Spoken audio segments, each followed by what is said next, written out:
May 12, 1941.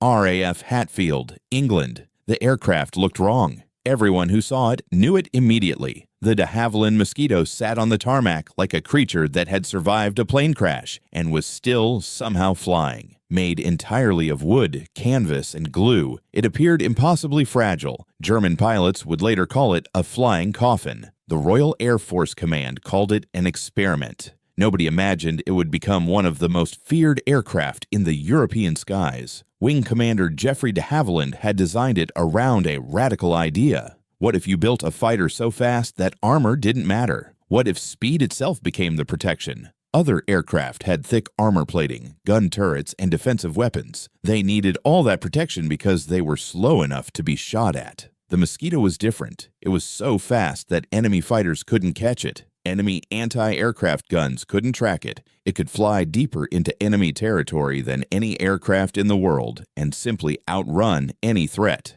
The problem was, nobody believed it would work. Aircraft designers had spent decades proving that you needed metal to survive combat. You needed weight. You needed strength. You needed armor. The idea that a wooden airplane could fight in a modern war seemed insane. In Germany, when Luftwaffe commanders first heard about the Mosquito, they actually laughed. They showed the photographs to their pilots. The reaction was always the same.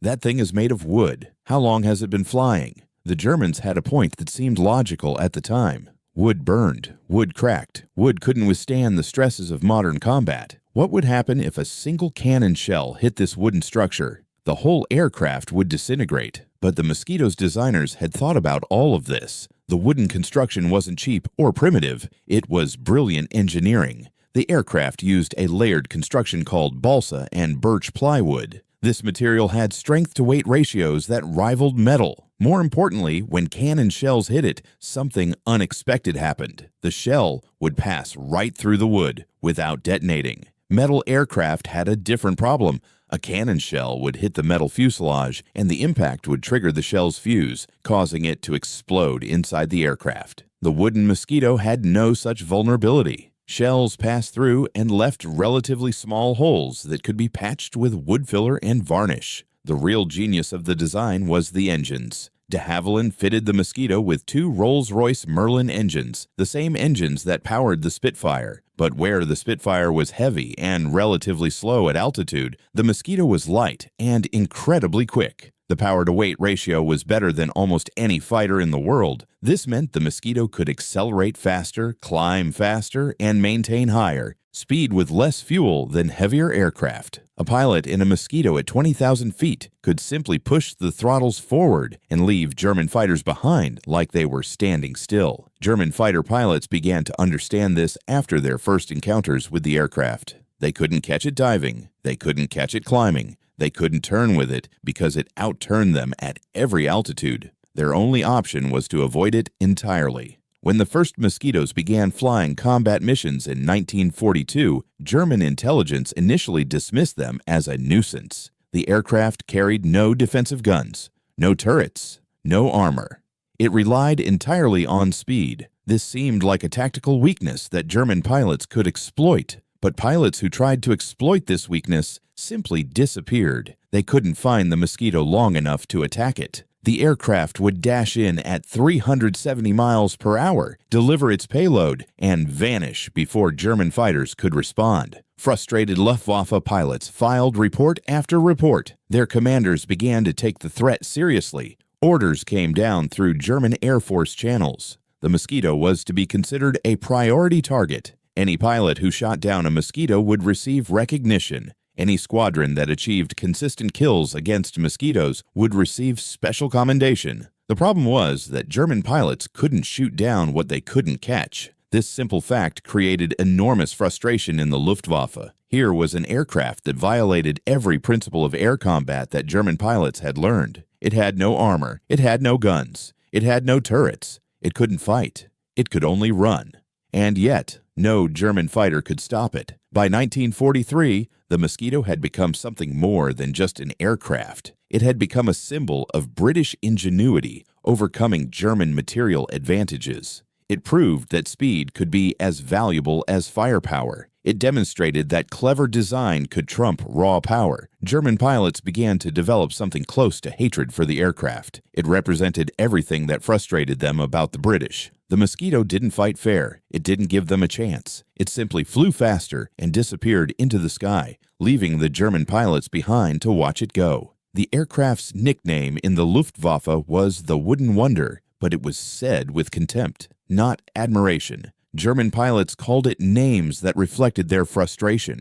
In interrogations after the war, captured German pilots would still speak about the Mosquito with barely concealed anger. One Luftwaffe ace named Adolf Galland, who would later command the entire German fighter force, gave a post-war interview where he discussed the aircraft. He described watching a Mosquito dash across the sky at an altitude where German fighters could barely function. The British pilot had simply climbed higher, flown faster, and Galland couldn't do anything about it. For a pilot trained in the classical principles of aerial combat, the experience was maddening. This wasn't real fighting. This was running.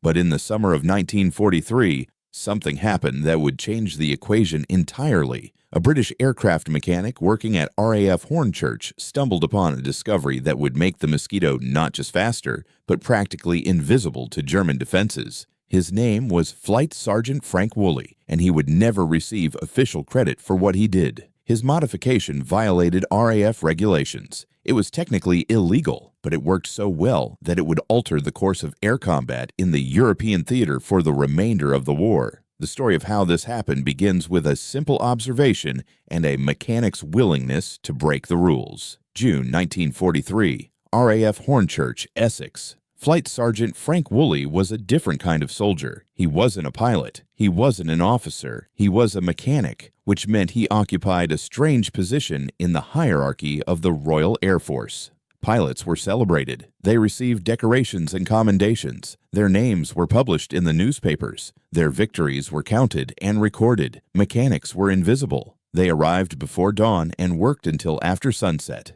They maintained the aircraft that pilots flew. When something went wrong, mechanics were blamed. When everything went right, pilots received the credit. Frank Woolley had been working on aircraft since before the war. He understood engines better than most engineers. He understood aerodynamics because he had to. Every modification he made to an aircraft affected how it flew. Every decision mattered. Woolley was assigned to maintain a flight of Mosquitoes that had just arrived at Hornchurch. The aircraft were relatively new to the squadron, and the pilots were still learning how to get the best performance from them. Woolley watched these pilots every day. He listened to their conversations after flights. He learned what they liked about the aircraft and what frustrated them. One thing he heard repeatedly was that the Mosquito's performance at altitude wasn't quite good enough. The aircraft could climb to 30,000 feet, yes, but the engines were gasping. The power wasn't there. Pilots had to reduce fuel consumption just to maintain altitude. This limitation made high-altitude bombing runs more dangerous.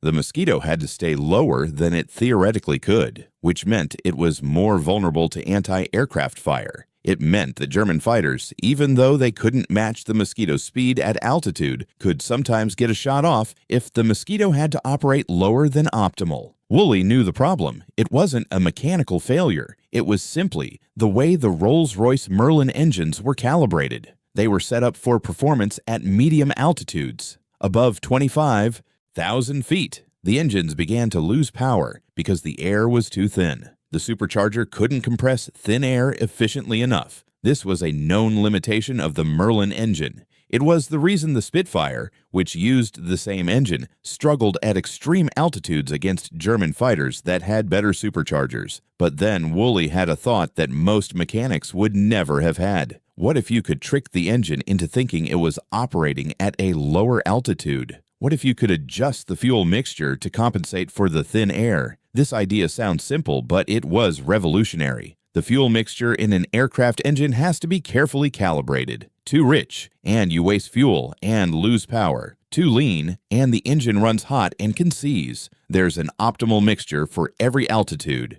At sea level, you want a rich mixture. As you climb, you gradually lean the mixture to account for the thinner air. The problem was that this leaning process was done manually by the pilot using a control in the cockpit. Pilots had to constantly adjust this control as they climbed or descended. This was complicated, and many pilots didn't do it optimally. Woolley decided to experiment. He began researching the exact specifications of the Merlin engine. He studied the technical manual. He learned about the fuel injection system. What he discovered was that by modifying the carburetor settings slightly, he could get the engine to run on a leaner mixture at high altitude without losing power. This meant the engine would deliver more power at altitude than it currently did. But here was the problem. Making this modification was directly contrary to RAF regulations. The engines were set up the way they were set up for a reason. De Havilland had tested the aircraft and determined optimal settings. Modifying those settings wasn't just against regulations.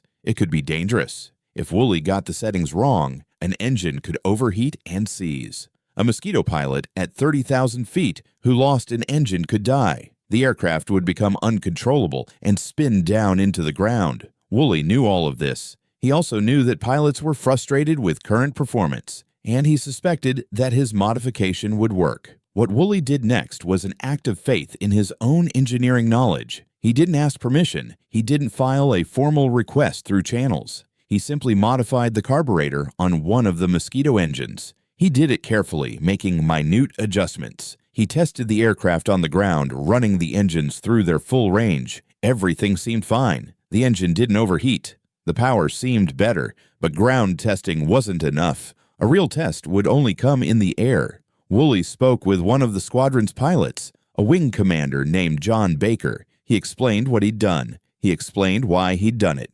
He told Baker that the modification should improve high-altitude performance significantly. Baker listened, and then he made a decision that would have consequences neither man could have predicted. He took the Mosquito up. He flew it to high altitude and tested it. What he found was exactly what Woolley had predicted. The aircraft could maintain much higher power settings at altitude. The engines were cooler. The performance was noticeably better. When Baker landed, he was impressed. Woolley had been right, but Baker had a problem. If he reported the modification, Woolley would be in trouble for violating regulations. The aircraft would be sent to technical shops and restored to standard specifications. The modification would be officially denied and buried. That wasn't going to happen on Baker's watch. Instead, Baker simply said the Mosquito seemed to be performing particularly well today. He didn't mention the modification to his commanding officer. What he did do was speak quietly to other pilots. He told them that if they wanted their Mosquitoes to have the best possible high-altitude performance, they should speak with Flight Sergeant Woolley. Within weeks, Woolley had modified every Mosquito engine in the squadron. Other mechanics noticed what he was doing,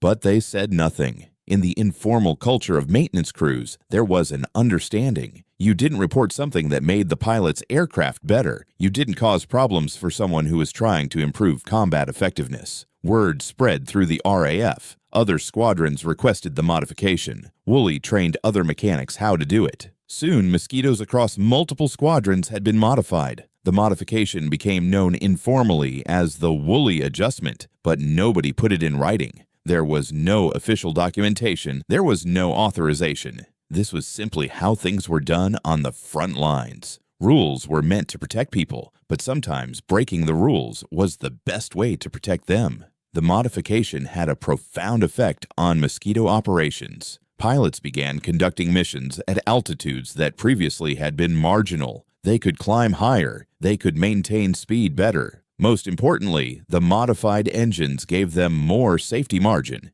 If they lost an engine, they could still climb out on a single engine. This meant the damaged Mosquitoes that previously would have had to crash land in occupied territory could now make it back to England. The modification saved lives. It improved combat effectiveness. It made the Mosquito into something even more dangerous than it had been before. German pilots who encountered these modified Mosquitoes noticed immediately that something had changed. The aircraft seemed even faster at altitude. The climbs seemed even steeper. The performance ceiling seemed even higher. They couldn't catch these aircraft no matter what they tried. By the end of 1943, nearly every Mosquito in operational service had been modified. The ECA modification eventually became so widespread that it was officially recognized by RAF Technical Command. Instead of shutting it down, the RAF incorporated it into the standard engine specifications for future aircraft. Flight Sergeant Frank Woolley never received a commendation for the modification.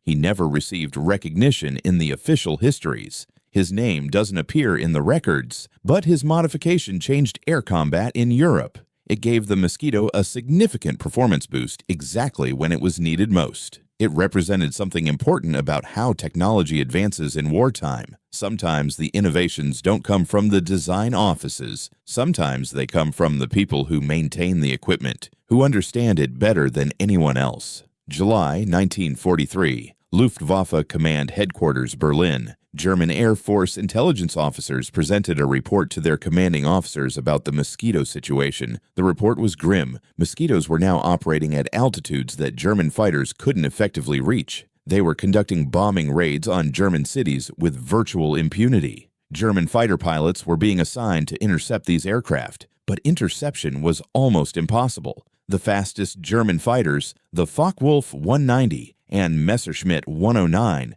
could theoretically reach the altitudes where Mosquitoes operated. But by the time they climbed that high, the Mosquitoes had already dropped their bombs and were leaving German airspace. German pilots were literally chasing ghosts. The frustration in the Luftwaffe was enormous. Germany had lost air superiority over its own territory. British aircraft could now approach German cities, deliver bombs, and leave without German fighters being able to stop them.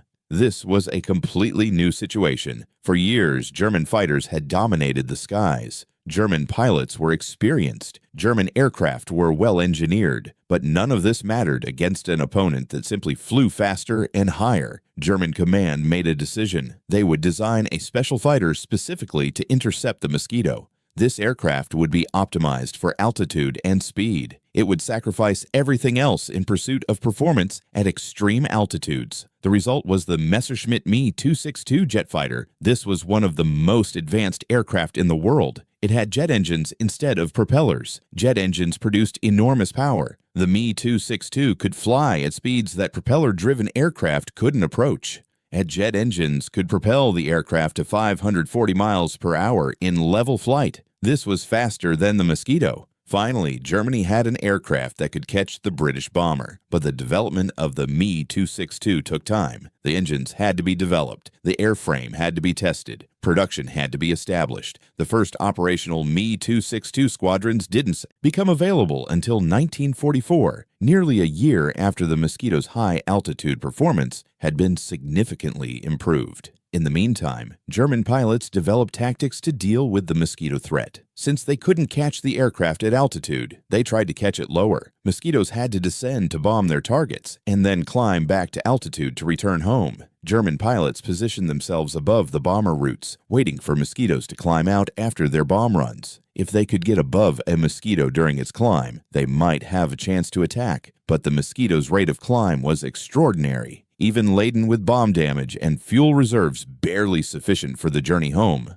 a Mosquito could often outclimb German fighters. Pilots in damaged Mosquitoes would fight their way back to England with German fighters snapping at their heels, but unable to get into an attacking position. One famous incident occurred in August 1943 when a Mosquito was hit by flak over Berlin and suffered severe damage to one engine. The pilot, a young flight lieutenant named James Morrison, managed to coax the damaged aircraft higher and higher. German fighters attempted repeatedly to shoot him down, but Morrison kept climbing. By the time he reached 18,000 feet, the German fighters had fallen behind. They couldn't follow him any higher. Morrison continued climbing. He reached 20,000 feet, then 25,000. The damaged Mosquito was performing worse than ever, but it was still performing. Morrison eventually made it back to England, where he crash-landed the damaged aircraft on a beach in Sussex. The aircraft was destroyed, but Morrison survived to tell the story. His post-war testimony described the German pilots as frustrated beyond measure. They had superior numbers, superior firepower, and superior pilot experience, but none of it mattered. The Mosquito was simply too fast.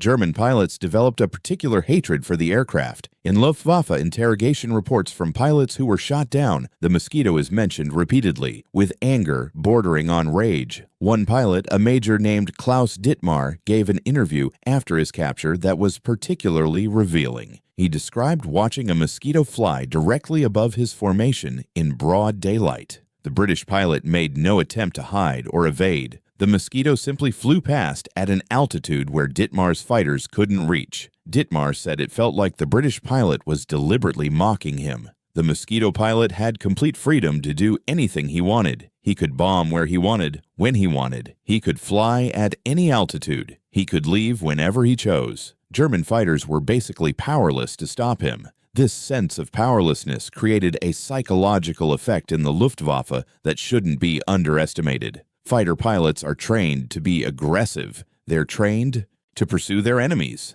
They're trained to never give up. The Mosquito violated all of these expectations. Fighting a Mosquito wasn't like fighting any other aircraft. It was like fighting an enemy that didn't play by the rules. German command decided to try a different approach. If German pilots couldn't catch the Mosquito, perhaps German scientists could design a weapon that could. The Luftwaffe began developing surface-to-air missiles specifically designed to intercept high-altitude aircraft. These missiles were primitive by today's standards, but they were state-of-the-art in 1943. The Wasserfall missile could reach altitudes of 40,000 feet and higher. It was theoretically capable of shooting down aircraft flying higher than even modified Mosquitoes, but the missile program took time to develop. The first test flights occurred in 1944, and the missiles didn't become operationally available until near the end of the war. By that time, the Mosquito threat had evolved into something even more problematic from the German perspective. By late 1943, the modified Mosquitoes weren't just bombing German cities.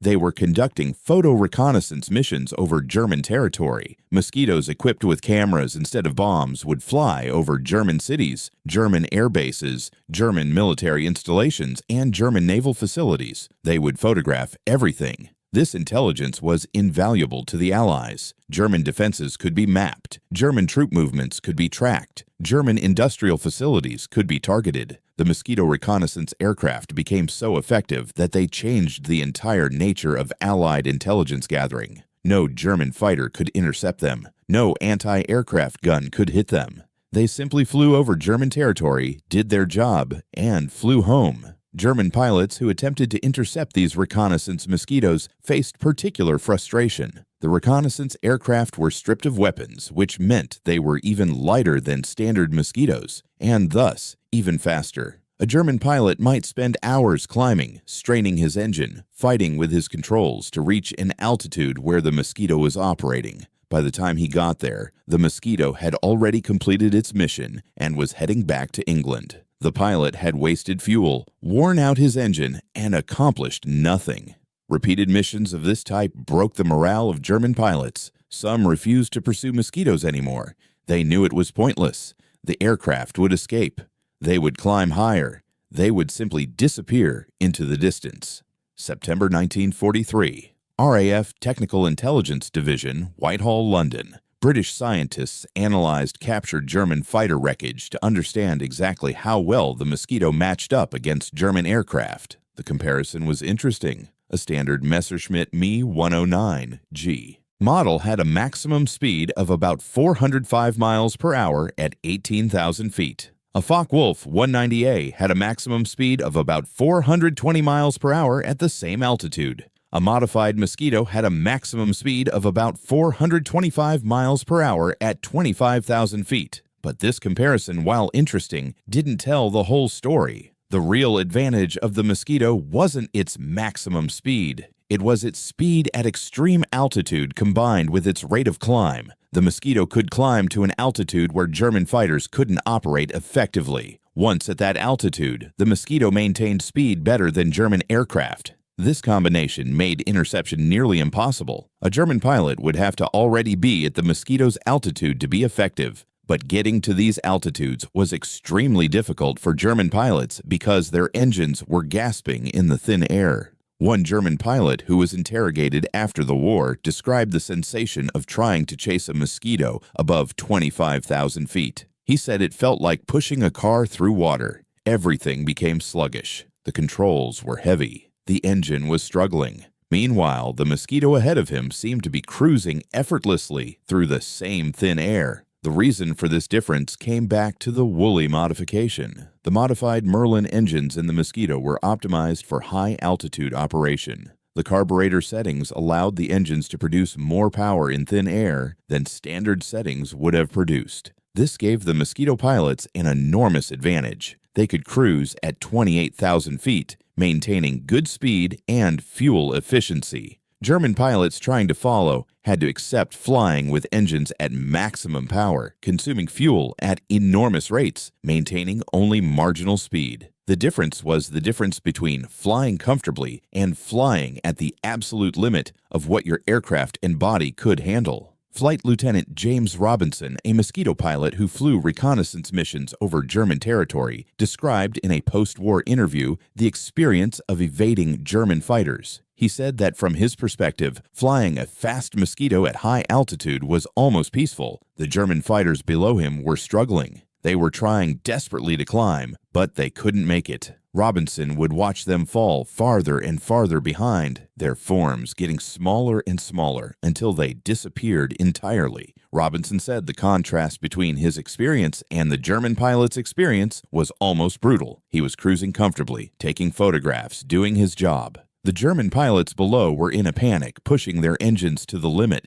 knowing that they were going to fail to intercept him, and there was nothing they could do about it. The physics of altitude performance created a fundamental advantage for the Mosquito. At sea level, engines produce maximum power because the air is dense and full of oxygen. As altitude increases, air becomes thinner and less oxygen is available for combustion. Superchargers compress the thin air to make it denser, allowing engines to produce power even at altitude. But there's a limit to how much compression is effective. The Merlin engine with standard settings could compress air effectively up to about 23,000 feet. Above that altitude, performance degraded significantly. The Wooley modification improved this by adjusting carburetor settings to optimize fuel consumption at altitude. This allowed the Merlin to produce useful power at altitudes where it would normally be struggling. German engines faced the same problem, but German engineers had designed different solutions. German aircraft used different supercharger designs and different fuel injection systems. The Daimler-Benz engine in the Messerschmitt 109 had a two-stage supercharger that provided better high-altitude performance than the Merlin. But the Mosquito, with its Wooley modification, now had performance that rivaled German engines at altitude while maintaining superior speed at all altitudes. The mathematics were overwhelming. A Mosquito at 30,000 feet could cruise at a speed that a German fighter couldn't achieve even at maximum power. The German pilot would exhaust his engine reaching that altitude and still fall behind the Mosquito. The German pilots knew all of this.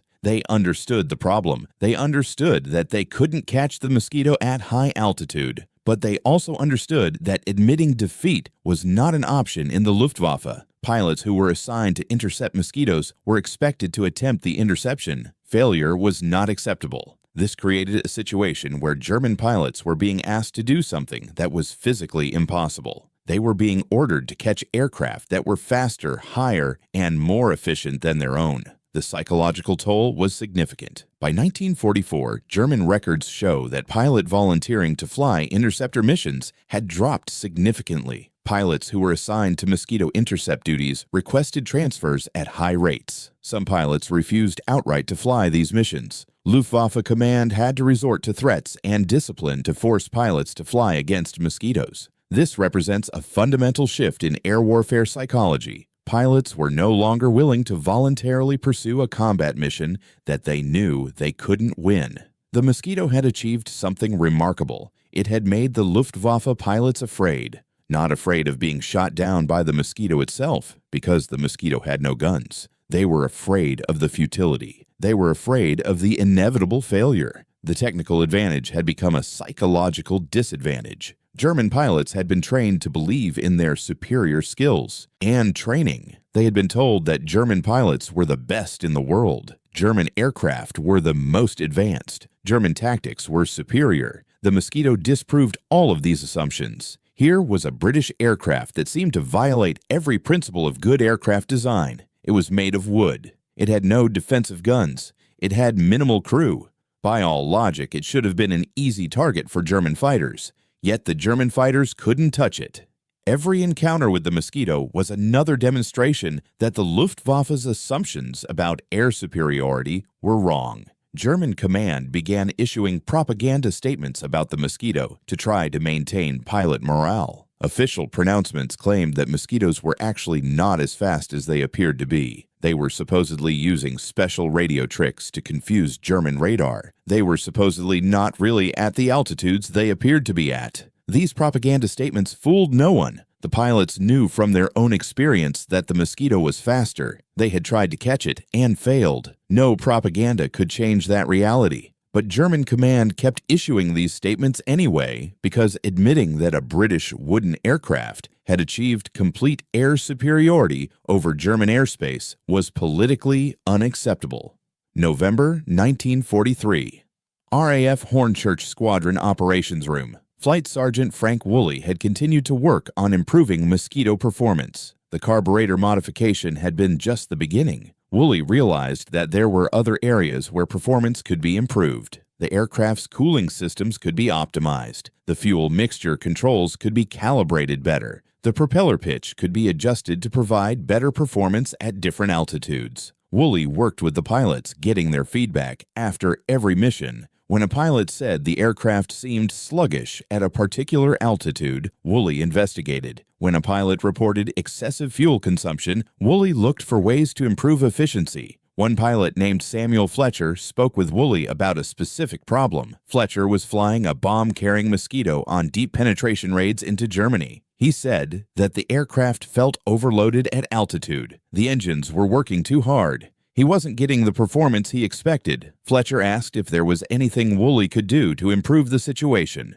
Woolley studied Fletcher's particular aircraft and made an observation. The aircraft was equipped with an older model supercharger that had been installed when the Mosquito first came into service. Newer Mosquitoes had a more efficient supercharger. Woolley proposed that he replace Fletcher's supercharger with the newer model. Fletcher agreed, and Woolley made the modification. The results were remarkable. Fletcher reported that the aircraft now performed significantly better at altitude. The engines weren't straining as much. The climb rate had improved. The cruise speed at altitude had increased. Woolley then systematically began replacing the older superchargers on all the Mosquitoes in the squadron with newer models. This required careful work. Superchargers are complex mechanical components. If Woolley got anything wrong, an engine could fail at altitude, which could be fatal. But Woolley had developed a reputation as someone who understood these systems better than almost anyone. Pilots trusted him. They knew that if Woolley made a modification, it was safe. Other squadrons began requesting the supercharger upgrade. Woolley trained other mechanics how to perform the installation. Soon, Mosquitoes across multiple RAF units were being retrofitted with the newer superchargers. The cumulative effect of these modifications was significant. Mosquitoes flying in the modified condition were distinctly superior to standard Mosquitoes in high-altitude performance. They could climb faster, they could cruise faster, they had better fuel efficiency. Most importantly, they had more safety margin. A pilot flying a damaged Mosquito with one engine out had a much better chance of making it back to England in a modified aircraft than in a standard aircraft. Woolley also discovered that propeller blade angle could be optimized for high-altitude flight. The propeller on a Mosquito isn't fixed in position. It's a variable pitch propeller, meaning the pilot can adjust the angle of the blades during flight. The blade angle determines how the propeller interacts with the air at different speeds and altitudes. At sea level and low speeds, you want a steep blade angle for maximum efficiency. At high altitude and high speed, you want a shallower blade angle. But the optimal settings varied depending on the exact conditions the aircraft was operating in. Woolley experimented with propeller pitch settings and discovered that by adjusting these settings slightly, performance at altitude could be improved further. The modifications began to compound. Each small improvement made the aircraft incrementally better. When all the improvements were combined, the result was a Mosquito that performed at a level that was distinctly superior to what de Havilland engineers had designed. This wasn't a dramatic redesign. It was careful optimization of systems that already existed, but the cumulative effect was profound. A Mosquito equipped with all of Woolley's modifications could operate at altitudes and speeds where German fighters had virtually no chance of interception. By early 1944, virtually every operational Mosquito had been upgraded with improved carburetor settings, a newer supercharger, and optimized propeller pitch settings. The modifications had become so widespread that they were officially recognized by RAF Technical Command and incorporated into the standard production specifications for new Mosquitoes coming off the assembly line. De Havilland. Engineers examined Woolley's modifications and recognized their value. Instead of shutting them down or requiring formal authorization, the company incorporated them into future designs. Frank Woolley never received official credit for the modifications. He never received a promotion or a decoration. He never appeared in any official histories or commendations. He never received medals or public recognition. But his work had a direct and measurable impact on the air war. Mosquitoes equipped with his modifications were faster, more reliable, and more capable than standard Mosquitoes. These aircraft conducted thousands of bombing missions and reconnaissance missions over German territory throughout 1944 and 1945. Many of these missions would not have been possible without Woolley's modifications. Pilots who would have had to abandon damaged aircraft and bail out were able to limp home on heavily damaged engines. Reconnaissance missions that would have been too risky in standard Mosquitoes became feasible in modified aircraft. German intelligence eventually identified that Mosquito performance had improved significantly, but they could never quite figure out why.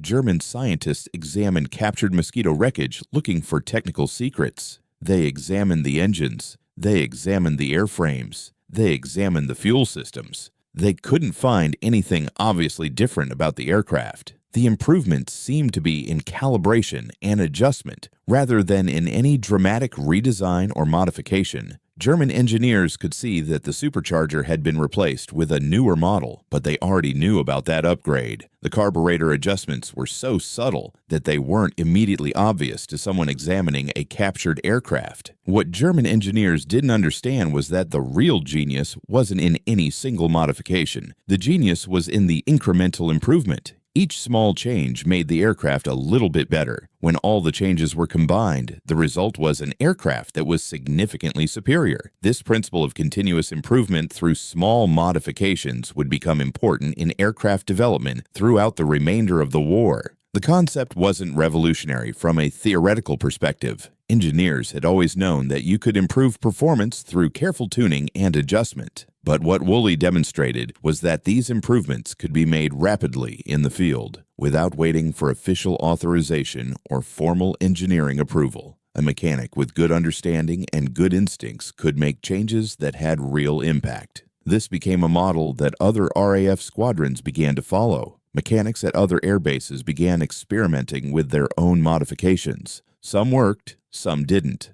But the culture of continuous improvement, of trying to make things better, even when it meant operating in a gray area of regulation, spread through the RAF maintenance community. December 1944, RAF Hornchurch, Essex. The Mosquito had become the most feared bomber in the Luftwaffe's experience. German pilots respected the aircraft in a way they respected few other Allied aircraft. They understood that it represented a different kind of air warfare. The Mosquito couldn't be defeated through conventional means. German fighters couldn't catch it. German anti-aircraft defenses couldn't reliably hit it. German strategy had been built on the assumption that air superiority could be maintained through superior pilot training and superior tactics. The Mosquito proved that assumption wrong. A superior aircraft could negate superior tactics and training. Speed and altitude could be more valuable than fighter skills. The Mosquito represented the future of air combat, even though German command didn't want to admit it. The aircraft that had originally been mocked as a wooden toy had become a symbol of technological innovation, overcoming conventional assumptions. The designers at de Havilland had been right.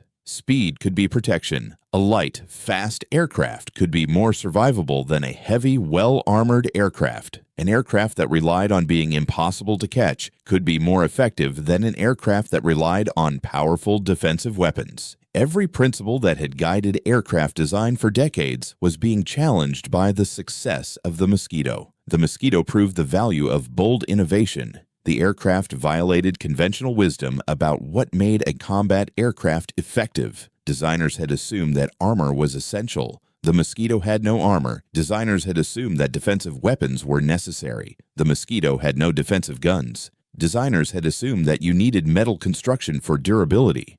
The Mosquito was made of wood. Every conventional assumption was wrong. The aircraft succeeded by doing things differently, by taking risks that other designers wouldn't take, by believing in principles that hadn't been proven in combat yet. But the story of the Mosquito's success isn't complete without acknowledging the role of Flight Sergeant Frank Woolley and the many other unnamed mechanics who made continuous improvements to the aircraft. The design was brilliant, yes, but the design alone didn't make the Mosquito untouchable. The modifications made by maintenance crews transformed a good aircraft into an exceptional one. Woolley's carburetor adjustment, his supercharger upgrade, his propeller pitch optimization, and his willingness to experiment with performance improvements had direct consequences. German fighters couldn't catch Mosquitoes that had been modified by Woolley and his colleagues. Mosquito pilots had better performance margin, which meant better survivability, which meant more pilots coming home alive. The pilots flying modified Mosquitoes had a measurable survival advantage. Aircraft that previously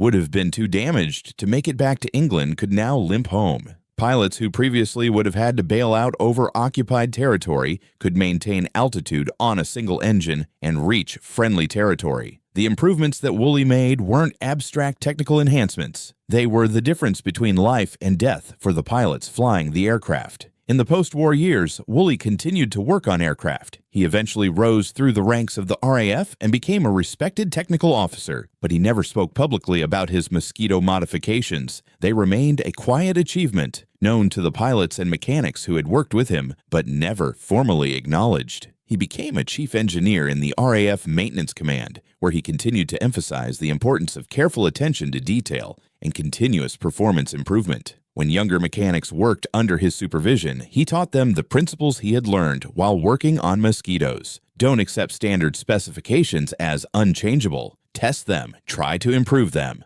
Understand the purpose behind the specifications and see if you can achieve that purpose more effectively. Be willing to break rules if breaking the rules serves a larger purpose. When Woolley retired from the RAF in 1971, he received commendations for his overall service. The ceremony was well attended. Senior RAF officers spoke about his contributions to aircraft maintenance and engineering, but nothing was said specifically about the Mosquito modifications. They remained uncredited and unacknowledged in any official capacity. When Woolley died in 1979, his obituary in the RAF publication mentioned his service and his expertise with aircraft engines, but the Mosquito modifications weren't mentioned. They had become part of the hidden history of the Air War, a story known only to those who had lived through it.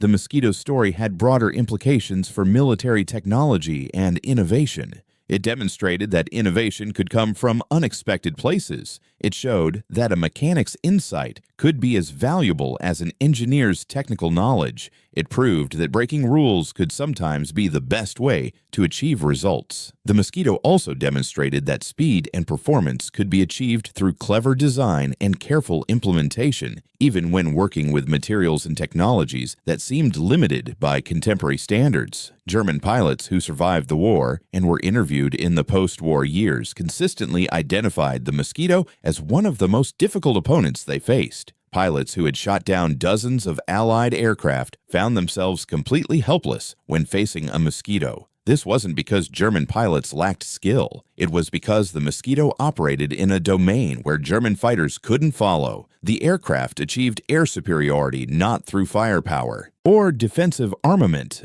but through speed and altitude. This was a fundamental shift in what air superiority meant. The Mosquito's impact on German morale shouldn't be underestimated. An aircraft that couldn't be caught, that couldn't be defeated, that seemed to violate every principle of air combat created psychological effects that went beyond the statistical number of aircraft and bombs delivered. German pilots began to lose confidence in their ability to defend their own airspace. If the most advanced German fighters couldn't stop a British bomber made of wood and fabric, what did that say about German technology? What did that say about the future of the war? The answer, from the German perspective, was deeply troubling.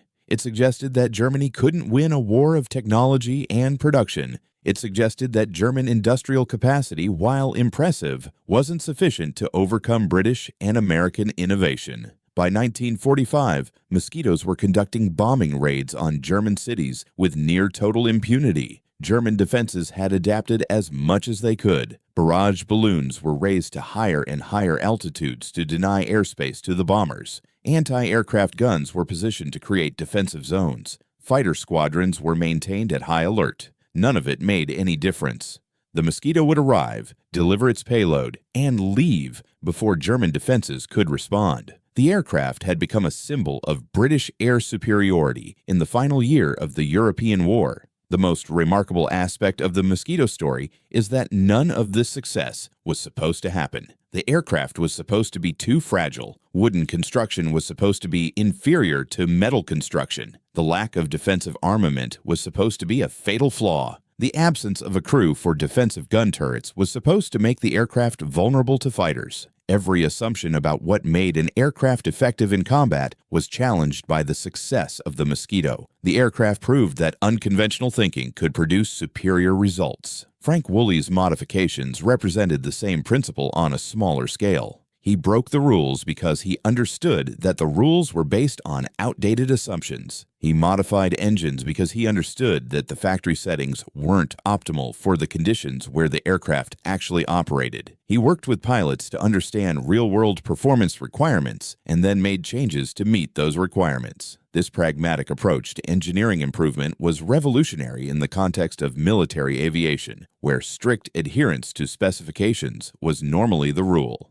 In the decades after the war, the Mosquito remained in service with the RAF and other air forces. It continued to be used for bombing and reconnaissance missions in various conflicts. The aircraft's operational service extended well into the 1950s, making it one of the longest-serving combat aircraft of the war era. But the Mosquito's greatest impact came during the European War, when it represented something entirely new in military aviation. An aircraft that could do anything it wanted because no opponent could stop it. A bomber that conducted its missions with virtual impunity. A technological achievement that demonstrated that creativity and innovation could overcome material disadvantages. The Mosquito forced German military planners to rethink fundamental assumptions about air warfare. The aircraft demonstrated that speed was as valuable as firepower. It showed that a small, fast, lightly armed aircraft could be more effective than a large, heavily armed, well-armored aircraft. It proved that conventional wisdom about air combat could be wrong. These lessons would be carried forward into the post-war development of military aviation. The Mosquito became a template for future aircraft design. Designers learned that sacrifice in some areas, like defensive armament, could be compensated for by excellence in other areas, like speed and altitude capability. Flight Sergeant Frank Woolley's contributions were part of this larger transformation. His modifications made the Mosquito better at what it already did well. They expanded the aircraft's operational envelope. They gave pilots more margin for survival and success. They represented the kind of practical engineering that happens in the field, where people understand the real constraints and real requirements better than designers in an office ever could. Woolley worked without formal authority. He worked against regulations, but he worked with the support of pilots who understood that his modifications made their aircraft more capable and more survivable. This is ultimately the legacy of the Mosquito and of Frank Woolley. The aircraft proved that an idea that seemed impossible could be made to work through clever design. Woolley proved that practical improvements could be made by someone operating outside the formal system. Together, they demonstrated that in wartime, rules are sometimes less important than results. The aircraft that German pilots laughed at became the aircraft they feared. The mechanic who broke regulations became the reason that many pilots came home alive. The Mosquito's wooden structure carried not just bombs, but a message about the power of innovation. And that message changed aviation forever. The war ended in May 1945. The Mosquito went into the history books as one of the most successful aircraft of the conflict. It had flown more than 1,000 bombing missions over German territory. It had conducted thousands of reconnaissance flights that provided intelligence crucial to Allied planning. It had faced German fighters that couldn't catch it and German defenses that couldn't stop it. The aircraft had proven every one of its designer's theories correct. Speed could be protection.